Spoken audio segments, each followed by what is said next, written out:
고요한 거실, 앵무새가 돌연 낮은 목소리로 내뱉는다. 오늘 밤 끝내야 해. 순자의 눈이 크게 흔들리고 떨리는 손으로 새 장을 붙잡는다.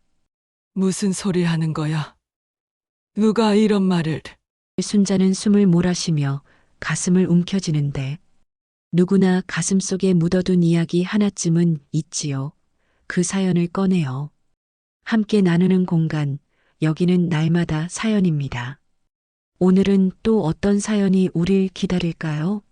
무료 버튼 구독과 좋아요 꼭 눌러주시면 날마다 사연 바로 시작합니다. 경기도 외곽 세월의 흔적이 고스란히 남아있는 오래된 빌라. 단지 한복판에 순자의 보금자리가 있습니다.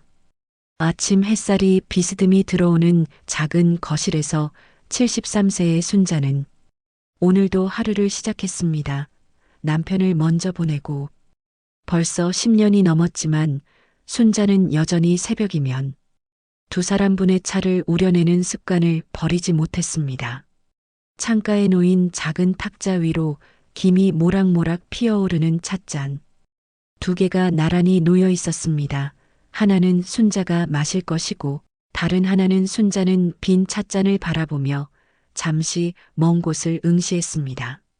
10년이 지났지만 여전히 남편이 돌아올 것만 같은 착각에 빠지곤 했습니다. 철호가, 잘 잤니? 거실 한편에 걸린 새장 속 앵무새 초록이가 날갯짓을 하며 반갑게 맞이합니다. 선명한 녹색 깃털이 햇빛에 반짝이며 작은 눈동자가 순자를 바라보고 있었습니다. 초록이는 3년 전 손자 준호가 생일 선물로 데려온 앵무새였습니다. 처음에는 시끄럽다고 투덜거렸던 순자였지만 이제는 이 작은 생명체 없이는 하루도 보낼 수 없을 만큼 애착이 깊어졌습니다. 안녕하세요, 할머니. 초록이의 말소리에 순자는 미소를 지었습니다. 이 작은 생명체가 순자에게는 세상에서 가장 소중한 말벗이었습니다. 남들은 늙으면 개나 고양이를 키운다지만 순자에게는 저새가 말벗이 되어주고 있었습니다. 초록이는 단순히 말을 따라하는 것이 아니라 상황에 맞는 대답을 하는 것 같아서 때로는 정말로 대화를 나누는 기분이 들었습니다. 부엌에서 아침 준비를 하는 며느리 희정의 모습이 보입니다. 38살의 희정은 전업주부로 집안일을 도맡아 하고 있었습니다. 키가 작고 마른 체형에 언제나 단정하게 빗어넘긴 머리가 인상적이었습니다. 하지만 오늘따라 희정의 표정이 어딘지 굳어 보였습니다. 눈가에는 어두운 그늘이 드리워져 있었고 평소보다 더 차가운 분위기를 풍기고 있었습니다.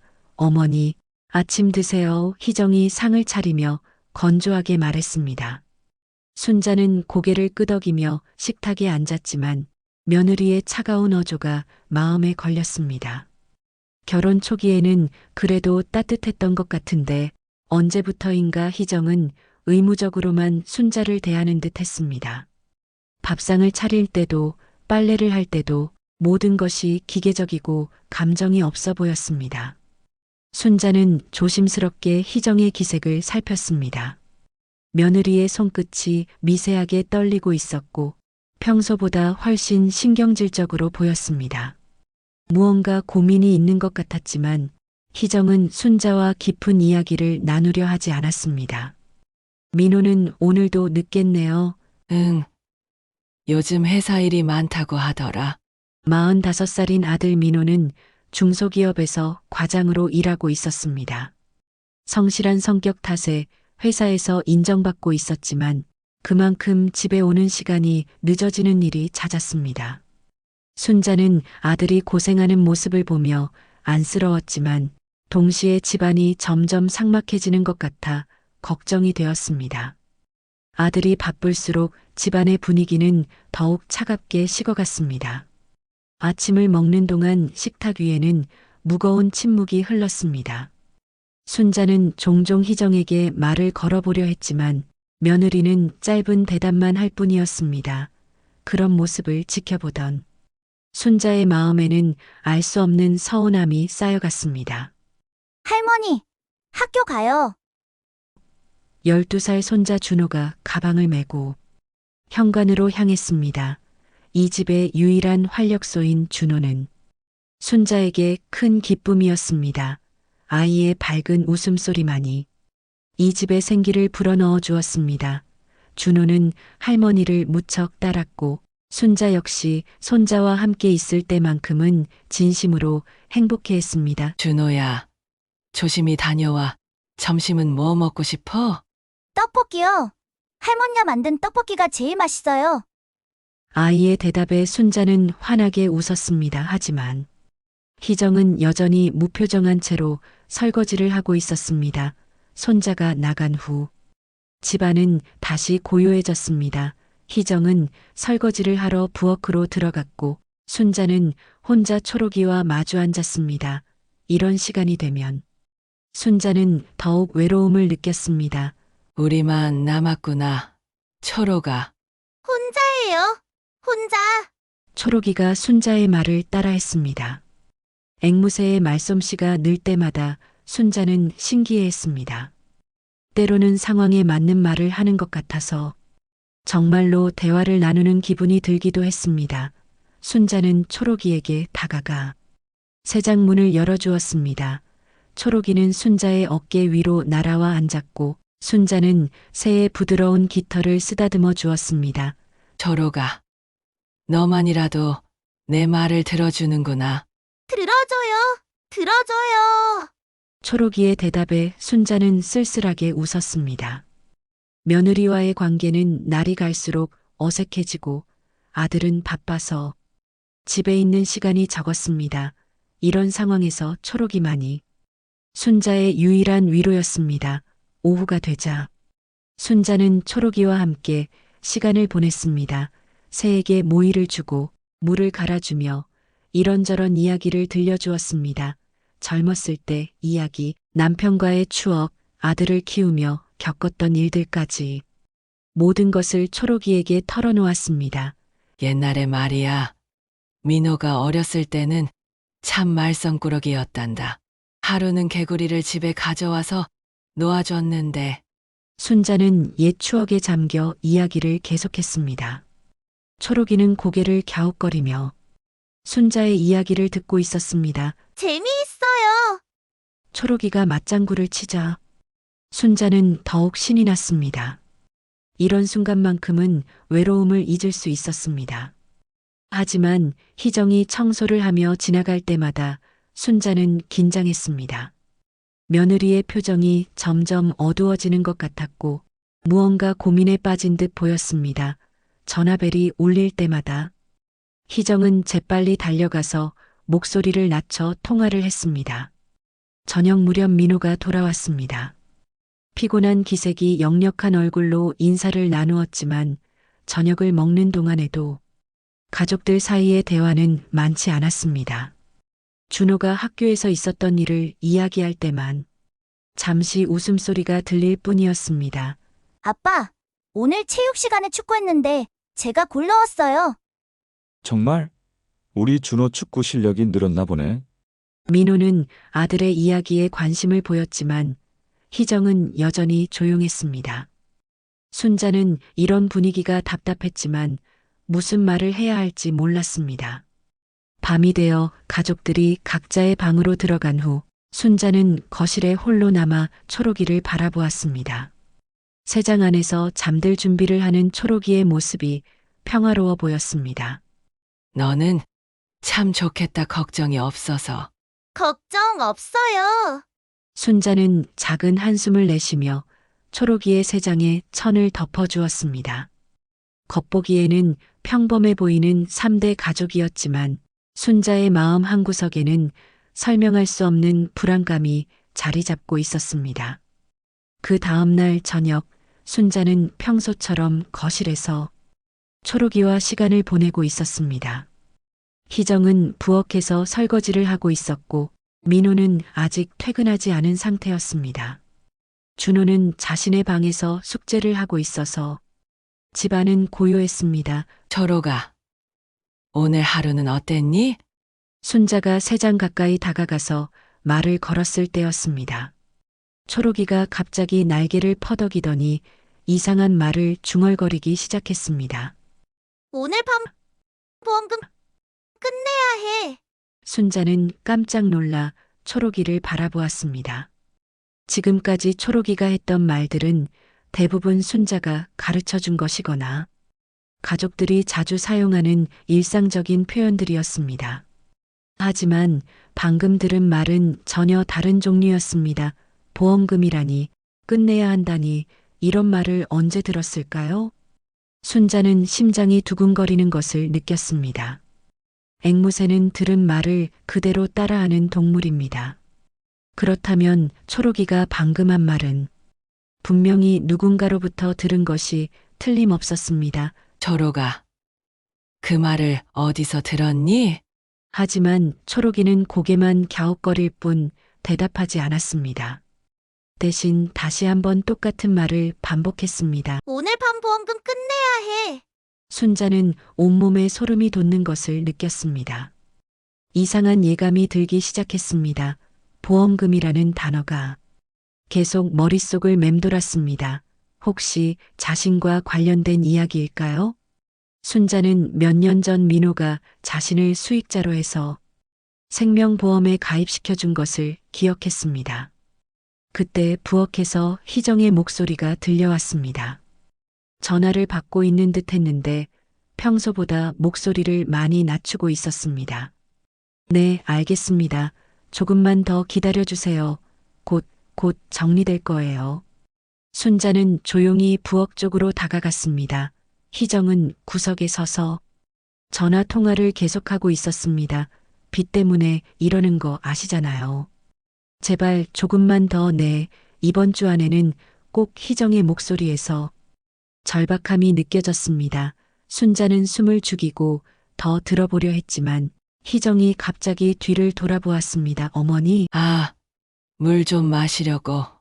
순자는 당황하며 물컵을 들었습니다. 희정은 재빨리 전화를 끊고 평소와 다름없는 표정을 지으려 애썼습니다. 누구 전화였니?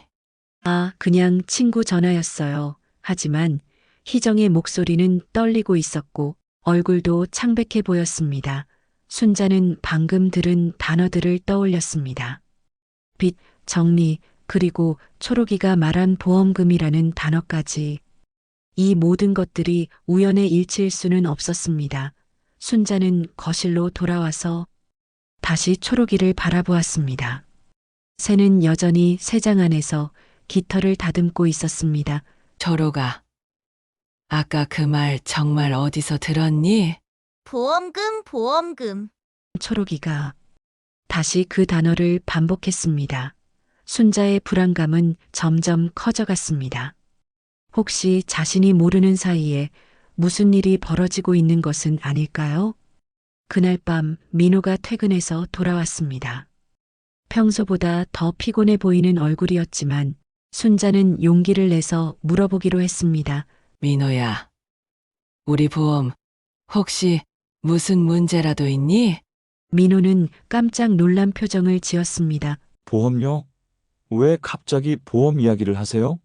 그냥 궁금해서. 아무 문제 없어요. 엄마가 왜 그런 걱정을 하세요? 민호는 대수롭지 않게 대답했지만 순자는 아들의 표정에서 무언가 숨기는 듯한 기색을 느꼈습니다. 그리고 희정은 저녁 내내 말이 없었습니다. 다음 날 아침 순자는 일찍 일어나서 초록이와 함께 시간을 보내고 있었습니다. 가족들이 모두 나간 후라 집안은 조용했습니다. 초록아, 어제 밤에 무슨 소리 들었니? 순자가 물어보자 초록이가 갑자기 흥분하기 시작했습니다. 들었어요. 그 노인만. 순자는 등골이 오싹해지는 것을 느꼈습니다. 그 노인이라니 혹시 자신을 말하는 것일까요? 초록아, 그 다음은 뭐라고 했지? 그 노인만 사라지면 돈 많은 돈? 초록이의 말에 순자는 주저앉을 뻔했습니다. 이제는 확신할 수 있었습니다. 누군가가 자신에 대해 그런 끔찍한 말을 하고 있었다는 것을. 그리고 그 누군가는 분명히 이 집안의 사람이었습니다. 순자는 온몸이 떨리기 시작했습니다. 평생을 함께 살아온 가족 중에 자신을 해치려는 사람이 있다는 생각에 현기증이 났습니다. 하지만 동시에 화가 났습니다. 자신이 그렇게 만만하게 보였던 걸까요? 누가 그런 말을 했을까? 순자는 혼잣말을 중얼거렸습니다. 민호일 리는 없었습니다. 아들은 비록 바쁘긴 하지만 효성스러운 아이였습니다. 그렇다면 희정일까요? 순자는 어제 희정이 전화 통화하던 내용을 다시 떠올려 보았습니다.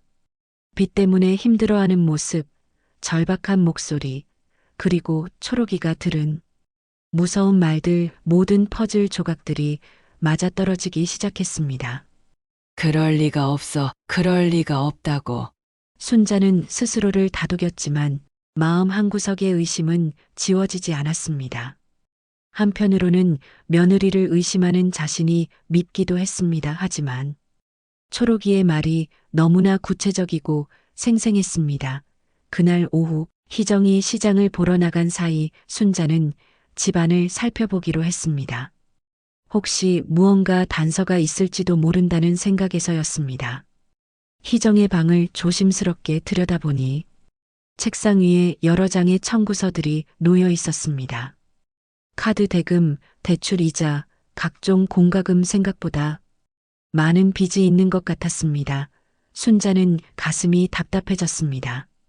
며느리가 경제적으로 힘든 상황에 있다는 것은 알겠지만 그렇다고 해서 시어머니를 해치려 한다는 것은 상상하기 어려웠습니다. 하지만 초록이는 거짓말을 할 수 없는 동물이었습니다. 앵무새는 단순히 들은 말을 그대로 따라할 뿐입니다. 그렇다면 초록이가 한 말은 분명히 누군가로부터 들은 것이 틀림없었습니다. 순자는 다시 거실로 돌아와 초록이 앞에 앉았습니다. 초록아, 할머니가 무서워하고 있어. 정말로 누군가가 그런 말을 했니? 무서워요. 무서워요. 초록이가 순자의 감정을 그대로 따라했습니다. 순자는 눈물이 날 것 같았습니다. 이 작은 새만이 자신의 마음을 이해해 주는 것 같았습니다. 저녁이 되어 가족들이 모두 모였을 때 순자는 조심스럽게 가족들의 표정을 살폈습니다. 민호는 여전히 피곤해 보였고 희정은 평소보다 더 조용했습니다. 준호만이 밝은 모습으로 하루 있었던 일들을 이야기했습니다. 할머니, 오늘 초록이가 이상한 말 했어요. 무슨 보험금이라고. 준호의 말에 희정이 깜짝 놀라며 젓가락을 떨어뜨렸습니다. 준호야, 그런 말하는 거 아니야. 희정의 목소리가 떨리고 있었습니다. 순자는 며느리의 반응을 놓치지 않았습니다. 이제 확신이 섰습니다. 초록이가 들은 말은 분명히 희정으로부터 나온 것이었습니다. 그날 밤 순자는 잠을 이룰 수 없었습니다. 희정이 젓가락을 떨어뜨리며 보인 당황한 표정이 계속 머릿속을 맴돌았습니다. 초록이의 말과 며느리의 반응, 그리고 어제 들었던 전화 통화 내용까지 모든 것이 하나로 연결되고 있었습니다. 새벽 5시, 순자는 침대에서 일어나 조용히 거실로 나왔습니다. 초록이는 새장 안에서 깊이 잠들어 있었습니다. 순자는 새장 앞에 앉아 작은 목소리로 속삭였습니다. 초록아, 할머니를 도와줘. 정말로 무슨 일이 일어나고 있는 거니? 그때 부엌에서 작은 소리가 들렸습니다. 순자는 조심스럽게 부엌 쪽을 바라보았습니다. 희정이 핸드폰을 들고 누군가와 조용히 통화하고 있었습니다.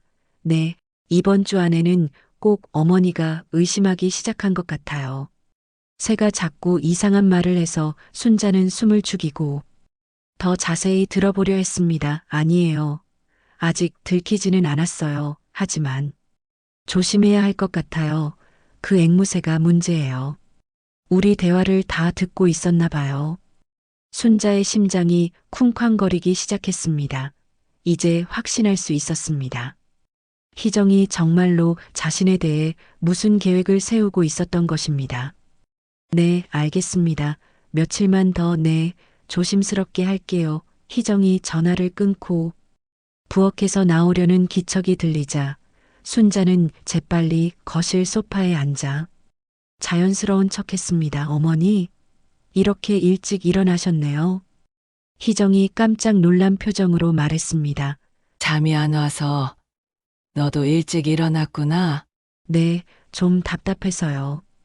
희정의 목소리가 떨리고 있었습니다. 두 사람 사이에 어색한 침묵이 흘렀습니다.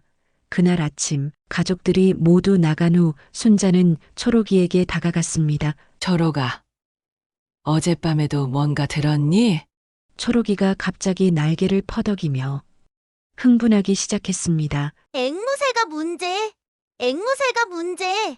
순자는 소름이 돋았습니다. 이것은 분명히 새벽에 희정이 한 말이었습니다. 또 뭐라고 했지? 며칠만 더 조심스럽게 그 노인. 초록이의 말에 순자는 온몸이 떨리기 시작했습니다. 이제 더 이상 의심할 여지가 없었습니다. 며느리가 자신을 해치려 하고 있었던 것입니다. 순자는 아들에게 이 사실을 알려야 한다고 생각했습니다. 하지만 과연 민호가 믿어줄까요? 앵무새의 말만으로는 증거가 부족할지도 모릅니다. 그날 오후 순자는 희정의 행동을 유심히 관찰하기 시작했습니다. 점심을 준비할 때 희정이 순자의 약을 가져오는 모습을 지켜봤습니다. 평소와 다른 점이 있는지 살펴보려 했지만 겉보기에는 별다른 이상이 없어 보였습니다. 어머니, 약 드세요. 희정이 물과 함께 약을 건네주었습니다. 순자는 약을 받아들었지만 갑자기 의심이 들기 시작했습니다. 혹시 이 약에 무언가를 섞은 것은 아닐까요? 이 약 색깔이 좀 다른 것 같은데. 순자가 조심스럽게 물어보자 희정이 당황한 기색을 보였습니다. 그럴 리가요 같은 약인데요. 그런가? 내가 잘못 본 모양이네. 순자는 약을 먹는 척하고 몰래 휴지에 뱉어서 버렸습니다. 희정은 순자가 약을 삼키는지 유심히 지켜보고 있었습니다. 저녁이 되어 민호가 돌아왔을 때 순자는 용기를 내서 이야기해 보기로 했습니다. 민호야, 엄마 말 좀 들어봐. 네, 엄마 무슨 일이세요? 희정이가 이상해. 민호는 의아한 표정을 지었습니다. 희정이가 어떻게요? 순자는 지난 며칠 동안 있었던 일들을 설명했습니다. 초록이가 한 이상한 말들, 희정의 새벽 전화 통화, 그리고 약에 대한 의심까지 모든 것을 털어놓았습니다. 하지만 민호의 반응은 순자가 기대했던 것과 달랐습니다. 엄마, 제발 좀 새가 뭘 안다고 그래요? 희정이 그런 사람 아니에요. 하지만 민호야, 초록이가 거짓말을 할 이유가 없잖니? 앵무새는 들은 말을 그대로 따라하는 거야. 엄마, 혹시 요즘 스트레스를 많이 받고 계신 거 아니에요? 새의 말을 너무 진지하게 받아들이시는 것 같은데. 민호는 어머니의 말을 믿으려 하지 않았습니다. 오히려 순자가 나이 들어서 이상한 생각을 하는 것이라고 여기는 듯 했습니다. 민호야, 엄마 말을 믿어줘. 정말로 뭔가 이상한 일이 벌어지고 있어. 엄마, 희정이는 제 아내예요. 그리고 엄마를 해칠 이유가 전혀 없어요. 제발 그런 생각하지 마세요. 순자는 아들조차 자신을 믿어주지 않는다는 사실에 절망했습니다. 이 순간 순자는 정말로 혼자라는 것을 깨달았습니다. 가족들 사이에서 완전히 고립된 것 같았습니다. 그날 밤 순자는 잠자리에 들기 전에 초록이에게 속삭였습니다. 초록아, 이제 너만이 할머니 편이구나. 다른 사람들은 우리 말을 믿어주지 않아. 믿어줘요. 믿어줘요. 초록이의 대답에 순자는 눈물이 났습니다. 이 작은 새만이 자신의 유일한 증인이자 동반자였습니다. 다음 날부터 순자는 더욱 조심스럽게 행동하기 시작했습니다. 희정이 주는 약은 먹는 척하고 버렸고 음식도 의심스러우면 조금씩만 먹었습니다. 그리고 초록이가 하는 말들을 더욱 주의 깊게 들었습니다. 초록이는 계속해서 새로운 말들을 중얼거렸습니다. 빨리 끝내야 해 들킬 수 있어. 보험금 받으면 다 해결돼. 그 노인이 의심하고 있어? 각각의 말들이 순자의 가슴을 철렁하게 만들었습니다. 며느리의 계획이 점점 구체화되고 있는 것 같았습니다. 희정도 순자가 자신을 의심하고 있다는 것을 눈치챈 듯 했습니다. 평소보다 더 신경질적으로 행동했고 순자와 눈을 마주치려 하지 않았습니다. 어느 날 오후 희정이 외출한 사이 순자는 며느리의 방을 다시 살펴보았습니다. 이번에는 서랍을 조심스럽게 열어보았습니다. 그 안에서 여러 장의 대출 서류를 발견했습니다. 빚의 규모가 생각보다 훨씬 컸습니다. 그리고 그 서류들 사이에서 순자는 충격적인 것을 발견했습니다. 자신의 생명보험증서 사본이었습니다. 보험 금액에는 빨간 펜으로 동그라미가 쳐져 있었습니다. 순자는 그 순간 모든 것이 확실해졌습니다. 희정이 정말로 자신의 보험금을 노리고 있었던 것입니다. 손이 떨렸지만 순자는 그 증서를 다시 원래 자리에 놓고 방을 나왔습니다. 이제 더 이상 망설일 시간이 없었습니다. 순자는 자신의 생명이 위험하다는 것을 확실히 알았습니다. 하지만 아무도 자신을 믿어주지 않는 상황에서 무엇을 할 수 있을까요? 보험 증서를 발견한 후 며칠이 지났습니다. 순자는 매일이 지옥 같았습니다.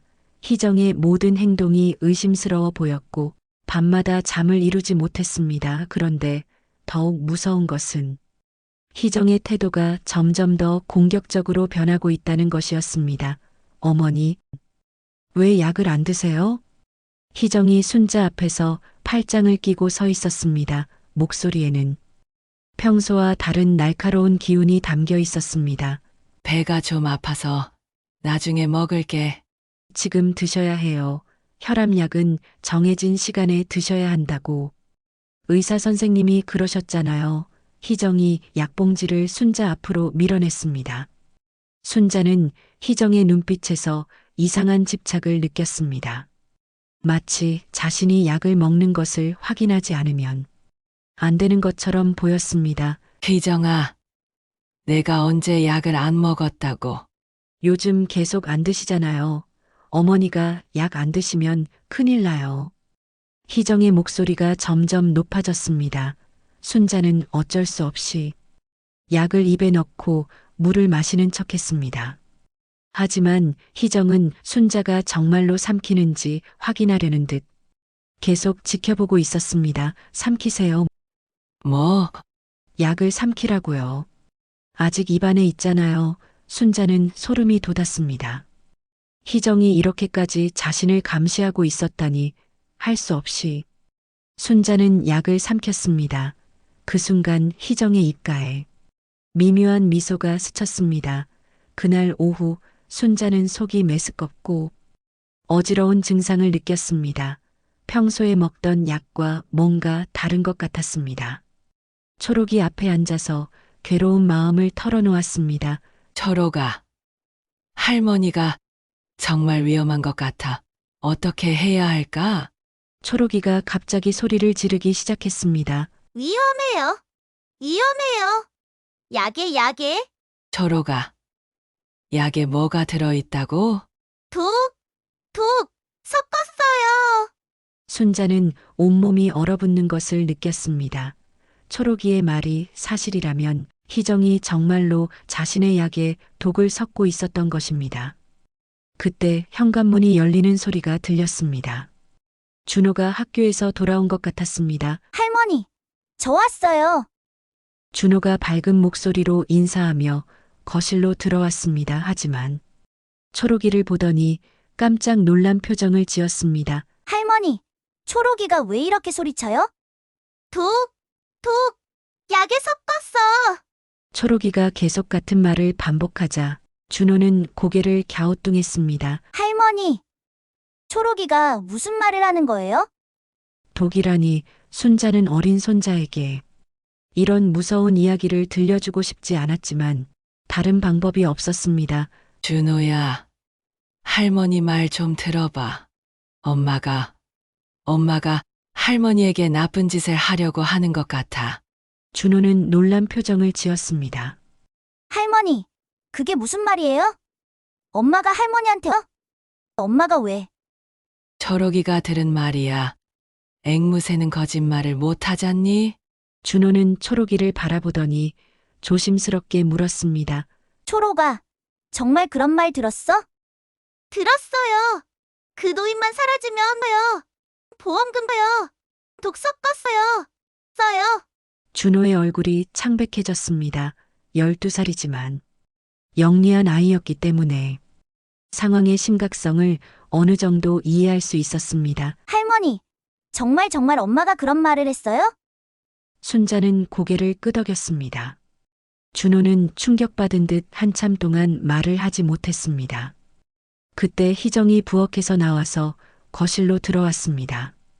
준호와 순자가 심각한 표정으로 대화하고 있는 모습을 보더니 의심스러운 눈길을 보냈습니다.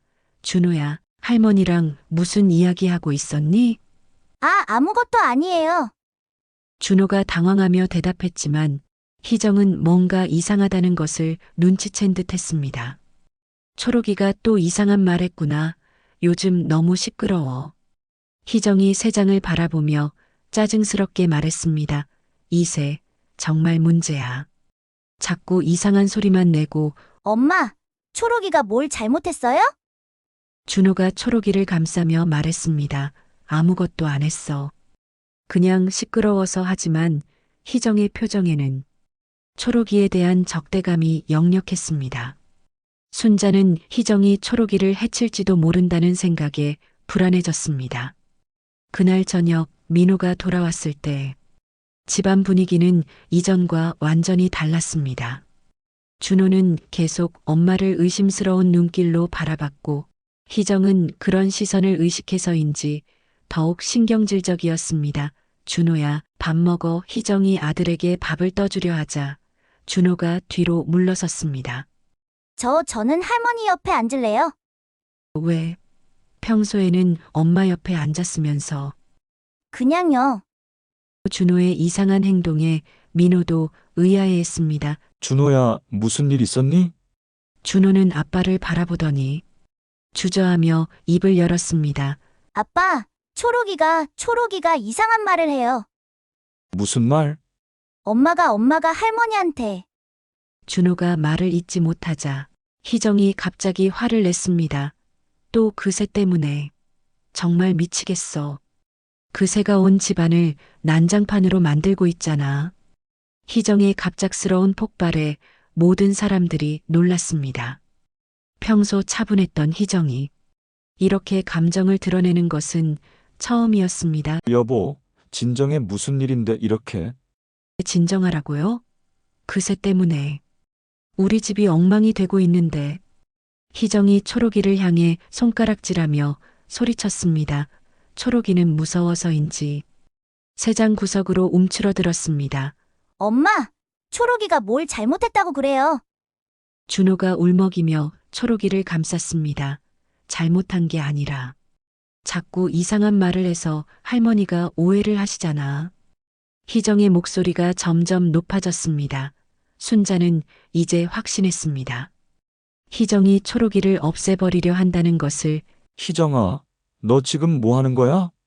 민호가 아내를 말렸지만 희정은 이미 이성을 잃은 상태였습니다. 이세만 없으면 모든 게 조용해질 텐데. 희정이 세장에 손을 뻗으려 하자 순자가 벌떡 일어섰습니다. 안 돼. 순자의 외침에 모든 사람들이 얼어붙었습니다. 거실에는 무거운 침묵이 흘렀고 오직 초록이의 두려운 울음소리만이 들렸습니다.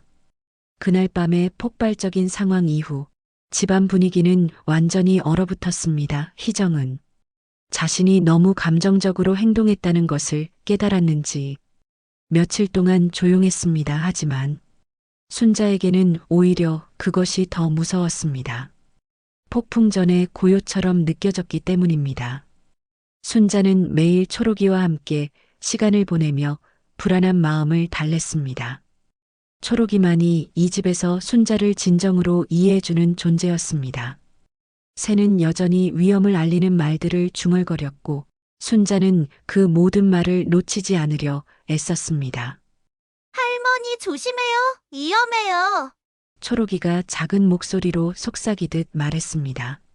순자는 새의 깃털을 쓰다듬으며 대답했습니다. 고마워. 초록아, 너만이 할머니를 걱정해 주는구나. 희정은 평소보다 더 조심스럽게 행동했습니다. 순자에게 말을 걸 때도 과도하게 친절한 척했고 약을 줄 때도 더욱 정성스럽게 물까지 함께 가져다 주었습니다. 하지만 순자는 그런 행동이 오히려 더 무서웠습니다. 마치 죄책감을 숨기려는 것 같았기 때문입니다. 민호는 여전히 어머니의 말을 믿지 않았습니다. 오히려 순자가 나이가 들어서 피해망상에 빠진 것이라고 생각하는 것 같았습니다.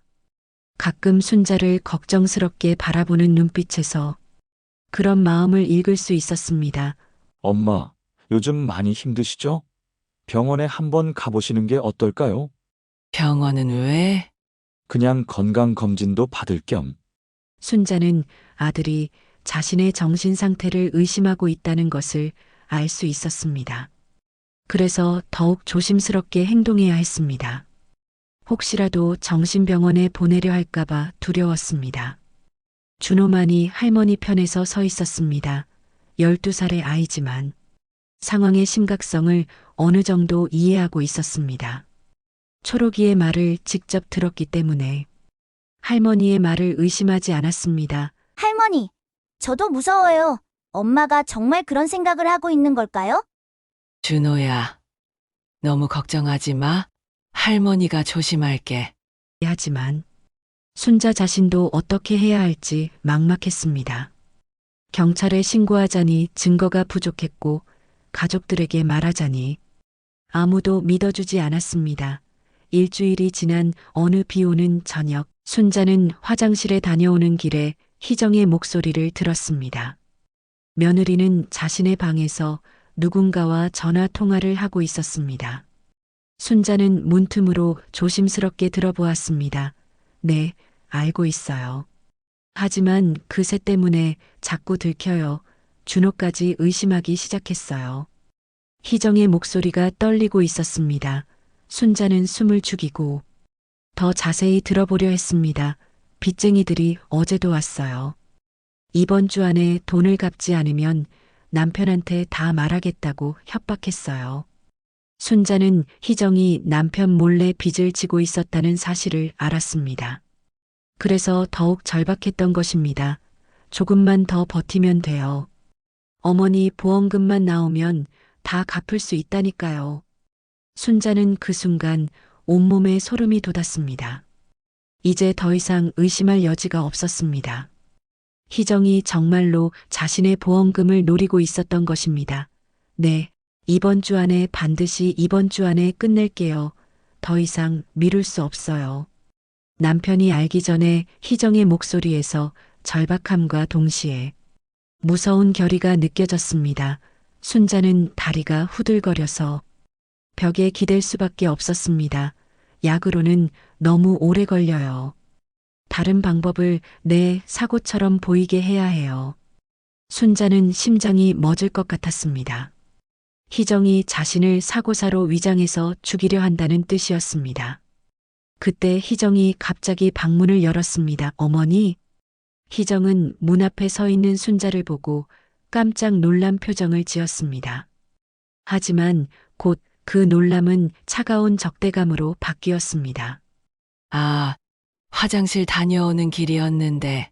얼마나 오래 거기 계셨어요? 희정의 눈빛이 차갑게 변했습니다. 순자는 심장이 쿵쾅거리는 것을 느꼈습니다. 방금 지나가다가. 정말요? 희정이 한 걸음 더 다가왔습니다. 순자는 며느리의 표정에서 지금까지 본 적 없는 무서운 기운을 느꼈습니다. 마치 가면을 완전히 벗어던진 것 같았습니다. 어머니, 혹시 제 전화 들으셨어요? 아니야. 나는 아무것도. 거짓말 마세요. 희정의 목소리가 얼음장처럼 차가웠습니다.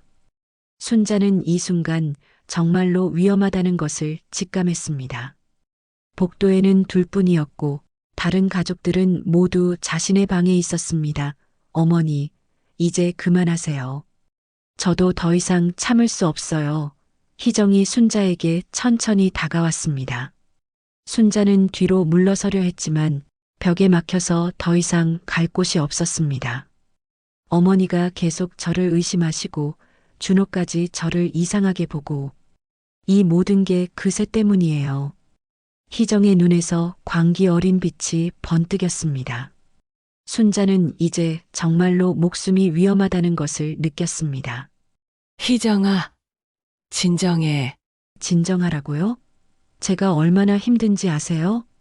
친정 빚쟁이들이 매일 찾아와서 협박하고 남편은 아무것도 모르고 희정이 울먹이기 시작했습니다. 하지만 그 눈물 뒤에는 무서운 결심이 숨어 있었습니다. 친정 아버지가 도박으로 진 빚이 3천만 원이에요. 그 사람들이 매일 와서 갚으라고 난리를 피우는데 희정의 절박한 사연이 쏟아져 나왔습니다. 하지만 그것이 살인을 정당화할 수는 없었습니다. 모든 게 어머니 때문이에요. 어머니만 없으면 다 해결될 텐데. 그때 갑자기 번개가 치면서 집안이 환하게 밝아졌습니다. 동시에 거실에서 초록이의 날카로운 비명 소리가 들렸습니다. 보험금 다 가져가. 그 노인 없으면. 초록이가 마치 경보를 울리듯 큰 소리로 외쳤습니다. 희정은 그 소리를 듣고 완전히 이성을 잃었습니다. 그새, 그 망할 새. 희정이 거실로 뛰어가서 새장을 흔들기 시작했습니다. 초록이는 무서워서 새장 안에서 날개를 퍼덕이며 더욱 큰 소리로 울었습니다. 조용히 해. 조용히 하라고. 희정아, 그만해. 순자가 뒤따라가서 희정을 말렸지만 희정은 이미 통제 불가능한 상태였습니다. 새장을 마구 흔들어서 초록이가 다칠 뻔했습니다. 그때 현관문이 열리면서 민호가 들어왔습니다. 무슨 일이에요? 왜 이렇게 시끄러워?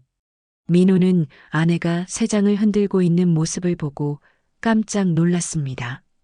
여보, 뭐 하는 거야? 이세 때문에 우리 집이 망가지고 있어. 희정이 히스테리를 부리며 소리쳤습니다. 민호는 급히 아내를 말렸습니다. 진정해. 여보, 무슨 일인지 차근차근 얘기해봐. 얘기할 것도 없어요. 그냥 이세만 없애면 돼요. 희정이 새장문을 열려고 하자 순자가 필사적으로 막아섰습니다. 안 돼. 초록이는 아무 잘못이 없어. 잘못이 없다고요? 이세가 온 집안을 난장판으로 만들고 있는데 두 사람이 새장을 두고 실랑이를 벌이는 동안 준호가 자신의 방에서 나왔습니다. 아이는 무서워하며 상황을 지켜보고 있었습니다. 엄마 아빠 왜 그래요? 준호의 떨리는 목소리를 들은 민호는 그제야 정신을 차렸습니다. 여보, 아이 앞에서 이러지 마. 일단 진정하고 얘기하자. 하지만 희정은 이미 끝까지 몰린 상태였습니다. 진정할 수 없어요. 이 상황을 어떻게 진정하라는 거예요? 희정이 갑자기 순자를 밀쳤습니다. 순자는 균형을 잃고 바닥에 넘어졌습니다. 엄마, 민호가 급히 어머니를 부축했습니다. 순자는 넘어지면서 머리를 벽에 부딪혔는지 어지러웠습니다. 할머니, 준호가 울면서 순자에게 달려왔습니다. 초록이도 새장 안에서 계속 울부짖고 있었습니다. 위험해요. 위험해요. 도와주세요. 초록이의 절규 같은 울음소리가 집안을 가득 채웠습니다. 순자는 바닥에 쓰러진 채로 희정을 바라보았습니다.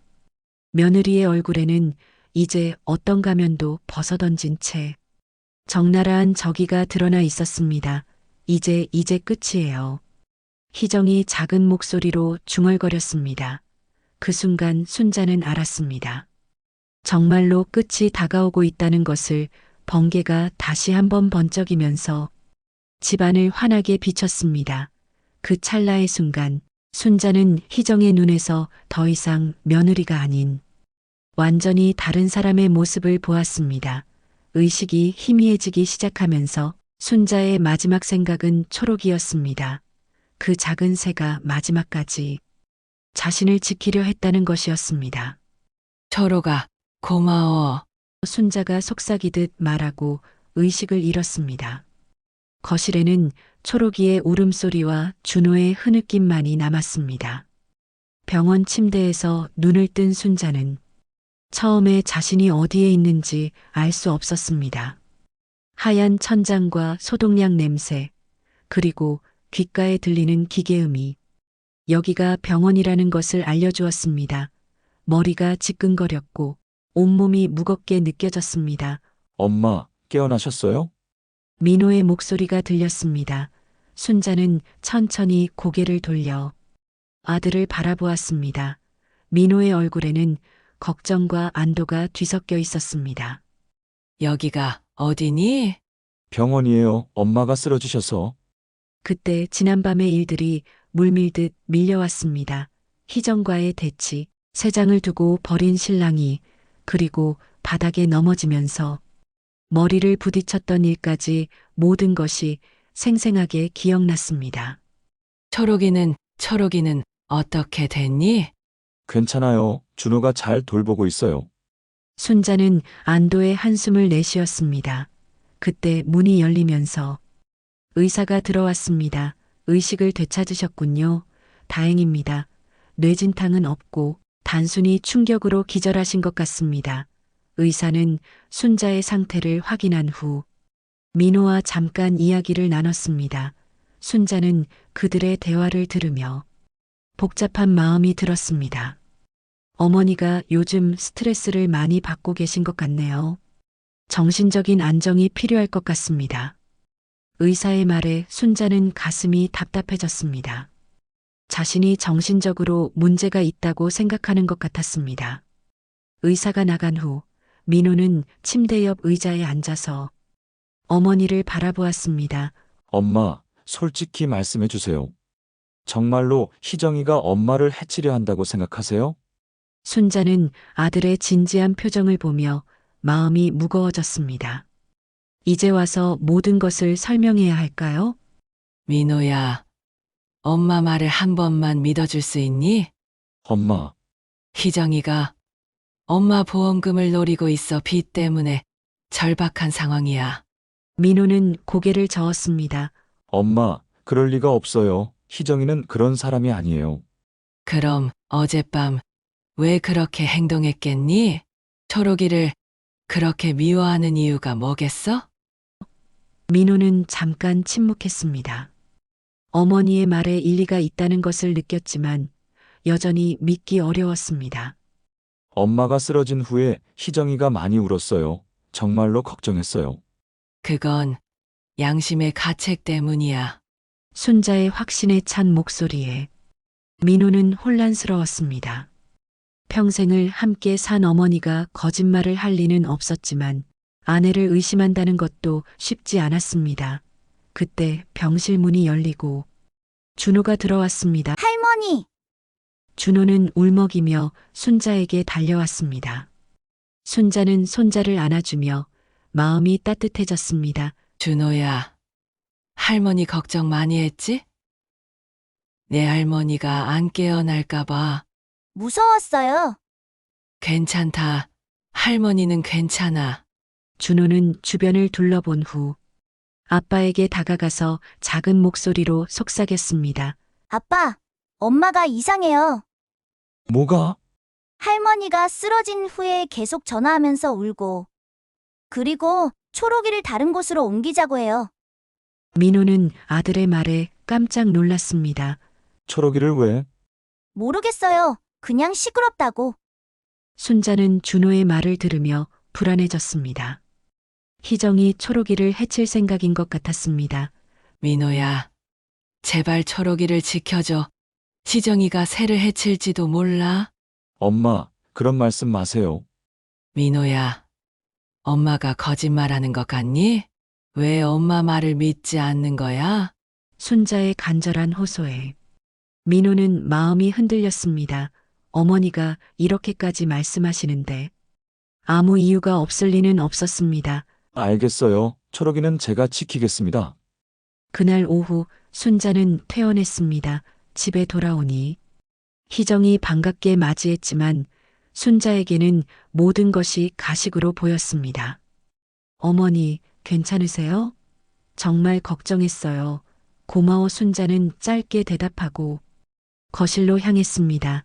초록이를 보자 가슴이 뭉클했습니다. 초록아. 할머니 왔어, 할머니. 할머니! 초록이가 반갑게 울었습니다. 순자는 3장 가까이 다가가서 초록이와 인사를 나눴습니다. 무서웠지? 할머니도 무서웠어. 그때 희정이 다가왔습니다. 어머니, 초록이 때문에 너무 시끄러워요. 다른 곳에 맡기는 게 어떨까요? 안 돼. 순자의 단호한 거절에 희정은 당황했습니다. 하지만 어머니 건강에도 안 좋고 초록이는 내가 지킬 거야. 희정의 표정이 굳어졌습니다. 순자는 며느리의 눈빛에서 위험한 기운을 느꼈습니다. 그날 밤 순자는 잠을 이룰 수 없었습니다. 희정이 언제든 자신을 해칠 수 있다는 생각에 잠이 오지 않았습니다. 그리고 초록이도 걱정됐습니다. 새벽 무렵 순자는 이상한 소리를 들었습니다. 누군가 거실에서 움직이는 소리였습니다. 조심스럽게 방문을 열어보니 희정이 3장 근처에 서 있었습니다. 뭐 하는 거야? 순자가 물어보자 희정이 깜짝 놀라며 뒤돌아보았습니다. 아, 어머니. 초록이가 시끄러워서. 시끄럽지 않았는데? 아니에요. 계속 울어서. 희정의 거짓말이 뻔히 보였습니다. 순자는 희정이 초록이를 해치려 했다는 것을 확신했습니다. 희정아. 초록이에게 손대지 마. 어머니, 무슨 말씀이세요? 너 지금 뭘 하려던 거야? 희정은 대답하지 않고 자신의 방으로 들어갔습니다. 순자는 3장 앞에 의자를 가져다 놓고 앉았습니다. 이제부터는 초록이를 직접 지켜야겠다고 다짐했습니다. 초록아. 할머니가 너를 지켜줄게. 지켜줘요! 지켜줘요! 초록이도 순자의 마음을 아는 듯 대답했습니다. 다음 날부터 순자는 초록이를 한시도 떠나지 않았습니다. 화장실에 갈 때도 3장을 함께 가져갔고 잠들 때도 거실에서 잤습니다. 희정은 그런 순자를 이상하게 바라봤지만 더 이상 뭔가를 시도하지는 못했습니다. 민호는 어머니의 행동을 보며 점점 의심이 들기 시작했습니다. 정말로 희정이 뭔가를 숨기고 있는 것은 아닐까 하는 생각이 들었습니다. 어느 날 저녁 민호는 희정에게 직접 물어보기로 했습니다. 여보, 정말로 엄마에 대해서는 아무 생각이 없어? 무슨 말이에요? 엄마가 계속 그런 말씀을 하시는데? 희정의 얼굴이 창백해졌습니다. 당신도 저를 의심하는 거예요? 의심하는 게 아니라 궁금해서. 믿을 수 없네요. 남편마저 저를 의심하다니. 희정이 울기 시작했습니다. 하지만 민호에게는 그 눈물이 진짜인지 가짜인지 구별이 안 됐습니다. 그날 밤 순자는 절망감에 휩싸였습니다. 이런 상황이 언제까지 계속될지 알 수 없었고 자신의 생명이 정말로 안전한지도 확신할 수 없었습니다. 초록아. 우리가 이길 수 있을까? 이길 거예요! 이길 거예요! 초록이의 힘찬 대답에 순자는 다시 용기를 냈습니다. 포기할 수는 없었습니다. 자신의 생명과 초록이를 지키기 위해서라도 끝까지 싸워야 했습니다. 며칠이 더 지나면서 집안 분위기는 극도로 긴장된 상태가 되었습니다. 순자는 초록이를 지키기 위해 거실에서 잠을 자고 있었고 희정은 그런 시어머니를 불편해하면서도 함부로 접근하지 못했습니다. 민호는 두 사람 사이에서 갈등하며 무엇이 진실인지 알아내려 애쓰고 있었습니다. 어느 날 아침 희정에게 전화가 걸려왔습니다. 순자는 희정이 전화를 받는 모습을 유심히 지켜봤습니다. 네네, 알겠습니다. 오늘 오후에요? 네, 희정의 얼굴이 창백해졌습니다. 전화를 끊은 후 희정은 한참 동안 멍하니 서 있었습니다. 누구 전화였니? 순자가 물어보자 희정이 깜짝 놀라며 돌아보았습니다. 아, 그냥 친구 전화였어요. 하지만 희정의 표정은 친구 전화를 받은 사람의 것이 아니었습니다. 무언가 큰 일이 생긴 것 같았습니다. 그날 오후 희정은 안절부절하며 계속 시계를 확인했습니다. 그러던 중 현관벨이 울렸습니다. 희정의 얼굴이 하얗게 질렸습니다. 제가 나가볼게요. 희정이 서둘러 현관으로 향했습니다.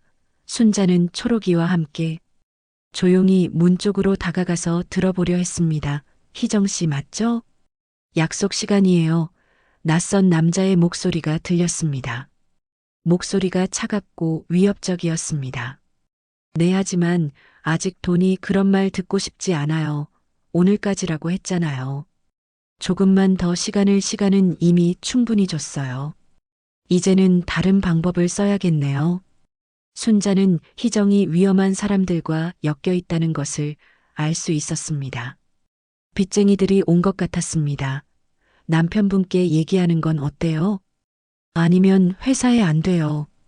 제발. 희정의 절규에 가까운 목소리가 들렸습니다. 그럼 오늘 밤까지 돈을 마련하세요. 못하면 당신이 각오해야 할 거예요. 문이 닫히는 소리가 들린 후 희정이 현관에서 흐느끼는 소리가 들렸습니다. 순자는 마음이 복잡해졌습니다.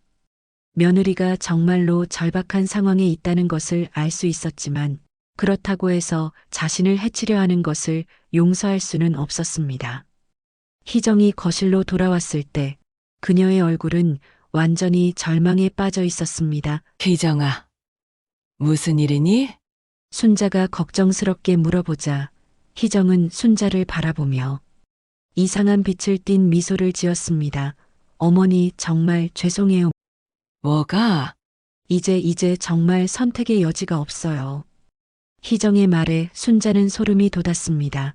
절박해진 희정이 마지막 수단을 쓰려는 것 같았습니다. 그때 초록이가 갑자기 소리를 지르기 시작했습니다. 위험해요. 위험해요. 오늘 밤. 순자는 초록이의 경고를 듣고 온몸이 얼어붙었습니다. 정말로 오늘 밤 무슨 일이 일어날 것 같았습니다. 저녁 무렵 민호가 퇴근해서 돌아왔습니다. 희정은 평소보다 더 정성스럽게 저녁을 준비했습니다. 마치 마지막 만찬을 준비하는 것 같았습니다. 여보, 오늘 일찍 오셨네요. 응, 일이 일찍 끝나서. 민호는 아내의 이상한 분위기를 느꼈지만 무엇인지 정확히 알 수는 없었습니다. 저녁을 먹는 동안 희정은 계속 순자를 바라봤습니다. 그 시선이 너무 무서워서 순자는 제대로 밥을 먹을 수도 없었습니다. 어머니, 약 드세요. 희정이 평소보다 더 많은 약을 가져왔습니다. 순자는 그 약들을 보며 의심스러웠습니다. 이렇게 많이? 혈압이 높으셔서 의사가 늘리라고 했어요. 순자는 약을 받았지만 먹지 않고 몰래 버렸습니다. 희정은 그 모습을 놓치지 않았습니다. 어머니, 왜 약을 안 드세요? 먹었는데? 아니에요. 휴지에 싸서 버리셨잖아요. 희정이 순자의 행동을 정확히 파악하고 있었다는 사실에 순자는 놀랐습니다. 희정아, 넌 왜? 어머니, 이제 그만하세요. 저도 더 이상 참을 수 없어요. 희정의 목소리가 차갑게 변했습니다. 민호와 준호는 두 사람의 대화를 이해하지 못한 채 당황하고 있었습니다. 엄마, 무슨 일이에요? 민호가 물어보자 희정이 갑자기 눈물을 흘리기 시작했습니다. 당신 어머니가 저를 의심하고 계세요. 제가 어머니를 해치려 한다고. 뭐라고요? 정말이에요. 저를 독살자 취급하시면서 약도 안 드시고. 희정이 울면서 호소하자 민호는 어머니를 바라보았습니다. 엄마, 정말 그러셨어요? 순자는 억울했습니다. 자신이 마치 며느리를 괴롭히는 시어머니가 된 것 같았습니다. 민호야, 엄마 말 좀 들어봐. 엄마, 희정이가 왜 어머니를 해치려 하겠어요? 말이 안 되잖아요. 그때 초록이가 다시 소리를 지르기 시작했습니다. 보험금 3천만 원. 빚쟁이들. 초록이가 오늘 들은 대화 내용을 그대로 따라하기 시작했습니다. 희정의 얼굴이 창백해졌습니다. 저세가 오늘 밤까지 각오하세요. 돈 마련하세요. 초록이가 계속해서 빚쟁이들의 말을 따라했습니다. 민호는 깜짝 놀라며 초록이를 바라보았습니다. 이게 무슨 말이야? 희정은 이제 더 이상 숨길 수 없다는 것을 알았습니다. 저도 어쩔 수 없었어요. 희정이 갑자기 무릎을 꿇고 울기 시작했습니다. 친정 아버지가 도박빚을 져서 3천만 원을 갚아야 해요. 뭐라고? 민호는 아내의 고백에 충격을 받았습니다. 그 사람들이 매일 와서 협박하고 오늘까지 돈을 마련하지 못하면 당신 회사에 알리겠다고 했어요. 희정의 절규에 가족들은 모두 말을 잃었습니다.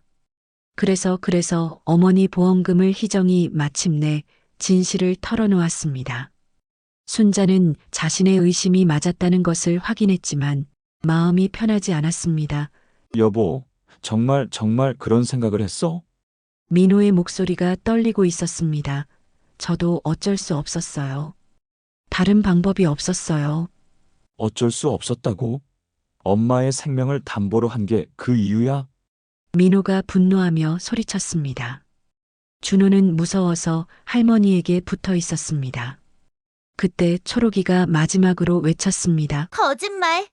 끝났다. 모든 게 끝났다. 희정은 바닥에 주저앉아 울고 있었고 민호는 충격에 빠져 아무 말도 하지 못했습니다. 순자는 이 모든 상황이 끝났다는 안도감과 동시에 가족이 무너졌다는 슬픔을 느꼈습니다. 진실이 모두 드러난 후 집안은 죽음과도 같은 침묵에 휩싸였습니다. 희정은 바닥에 주저앉아 울고 있었고 민호는 벽에 기대서 멍하니 천장을 바라보고 있었습니다. 준호는 할머니의 옆에 바짝 붙어서 무서워하고 있었습니다. 순자는 복잡한 마음이었습니다. 자신의 의심이 맞았다는 것이 증명되었지만 기쁘지 않았습니다. 가족이 이렇게 무너지는 것을 보는 것은 너무나 괴로웠습니다. 민호야, 순자가 조심스럽게 아들을 불렀습니다. 민호는 고개를 들어 어머니를 바라보았습니다. 그의 눈에는 죄책감과 후회가 가득했습니다. 엄마 죄송해요. 엄마 말씀을 믿지 않아서. 괜찮아. 민호야, 너도 힘들었을 거야. 순자의 따뜻한 말에 민호는 눈물을 흘리기 시작했습니다. 엄마를 의심한 제가 바보였어요. 제가 엄마를 지켜드렸어야 했는데. 이미 지나간 일이야. 이제 앞으로 어떻게 할지 생각해야지. 그때 희정이 고개를 들었습니다. 눈물로 범벅이 된 얼굴이었지만 그 안에는 뒤늦은 후회가 담겨 있었습니다. 어머니 정말 죄송해요. 희정이 무릎을 꿇고 순자에게 사죄했습니다. 제가 미쳐 있었어요. 돈 때문에 빚 때문에 정신을 잃었어요.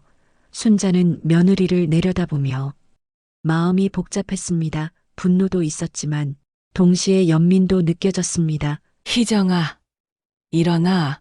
어머니 일어나서 제대로 얘기해보자. 희정은 천천히 일어나서 소파에 앉았습니다. 온 가족이 거실에 모여 앉은 채로 무거운 대화를 시작했습니다. 처음에는 정말 그런 생각이 없었어요. 희정이 떨리는 목소리로 말을 시작했습니다. 친정 아버지가 도박빚을 지고 그 사람들이 매일 찾아와서 협박할 때도 다른 방법을 찾으려고 했어요. 순자는 조용히 며느리의 고백을 들었습니다.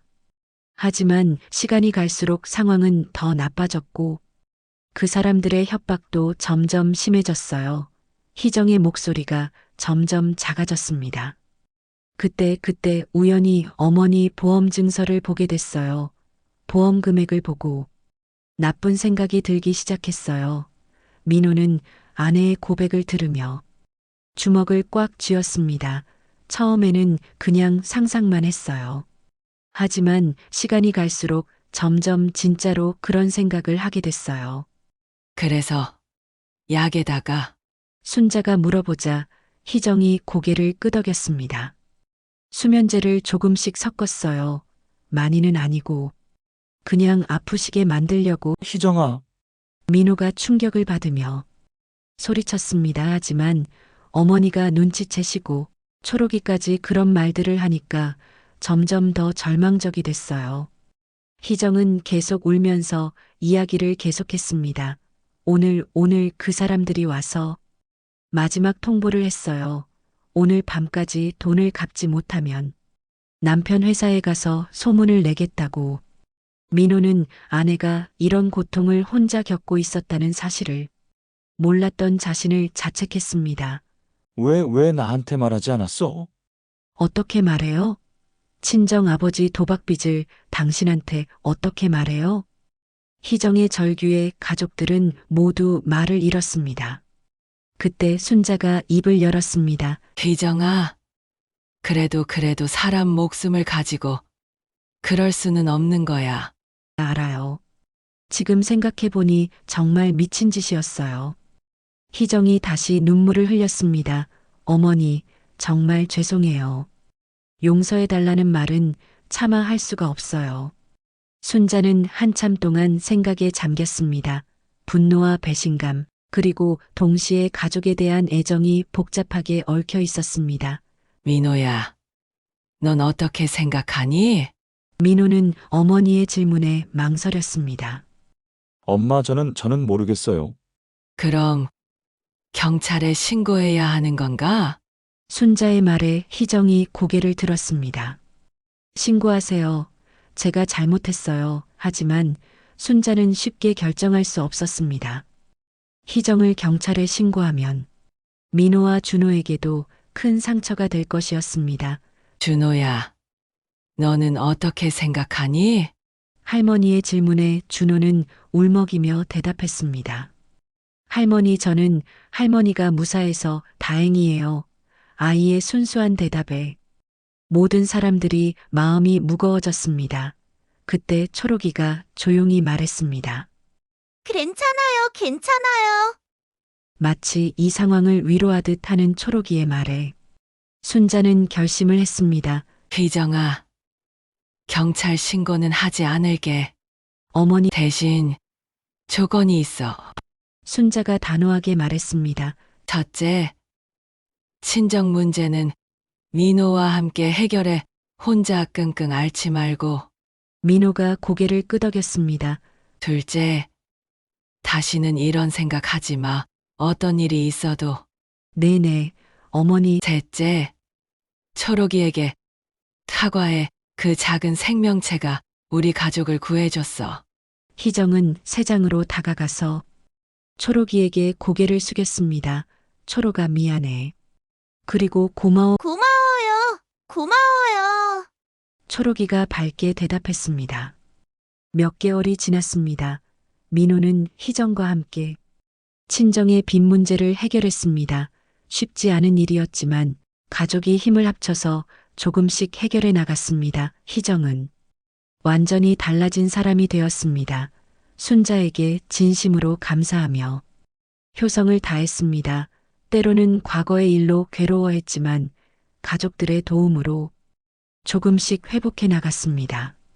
순자는 매일 초록이와 대화를 나누었습니다. 초록아, 내가 아니었다면 할머니는 어떻게 됐을까? 할머니 지켜줬어요. 맞아. 내가 할머니를 지켜줬구나. 순자는 이 작은 새에게 감사한 마음이 컸습니다. 초록이의 말하는 능력이 자신의 생명을 구해준 것이었습니다. 어느 저녁 온 가족이 함께 저녁을 먹고 있었습니다. 예전과는 다른 진정한 가족의 모습이었습니다. 할머니, 초록이가 새로운 말을 배웠어요. 준호가 신이 나서 말했습니다. 뭐라고? 사랑해요. 가족. 초록이가 큰 소리로 외쳤습니다. 모든 사람들이 웃음을 터뜨렸습니다. 순자는 가족들을 바라보며 생각했습니다. 비극은 끝났지만 그 안에서 더 소중한 것을 찾았다고, 진정한 가족의 의미를, 그리고 생명의 소중함을 배웠다고. 초록아, 우리가 다시 행복해질 수 있을까? 행복해요. 우리 가족. 초록이의 대답에 순자는 미소를 지었습니다. 그 목소리 속에는 다시는 잊을 수 없는 기억이 스며 있었지만 이제는 희망과 사랑도 함께 담겨 있었습니다. 비는 그쳤고 햇살이 창문을 통해 거실을 밝게 비추고 있었습니다. 새로운 시작이었습니다. 때로는 가장 작은 목소리가 가장 큰 진실을 말합니다. 순자 할머니에게 초록이는 단순한 반려동물이 아닌 생명을 구해준 은인이었습니다. 가족 간의 믿음이 흔들릴 때 진실은 예상치 못한 곳에서 모습을 드러냅니다. 용서와 화해를 통해 다시 하나가 된 가족의 이야기, 그리고 끝까지 할머니를 지켜낸 작은 영웅 초록이의 이야기였습니다. 여러분 곁에도 소중한 진실을 말해주는 작은 목소리가 있지는 않나요? 오늘의 이야기는 여기까지입니다. 여러분 마음에는 어떤 여운이 남으셨나요? 댓글로 생각이나 소감, 또는 사는 지역을 남겨주세요.